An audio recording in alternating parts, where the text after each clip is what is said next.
இன்றைய புனிதர் புனித மாத்தா அருளப்பர். இவர் பிறந்தவுடனே தாயார் இவரை கடவுளுக்கு அர்ப்பணம் செய்தார். ஏழைகளுக்கு உதவி செய்வது இவருக்கு சிறு வயதிலேயே பேரானந்தம்.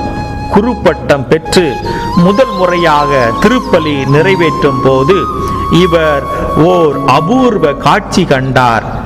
வெண்ணாடை அணிந்திருந்த ஒரு வானதூதர் இவர் முன் தோன்றினார்.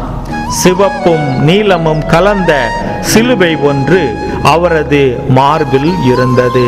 அவி விசுவாசிகளால் அடிமைகளாக்கப்பட்டவர்களை மீட்க இவர் தீர்மானித்தார்.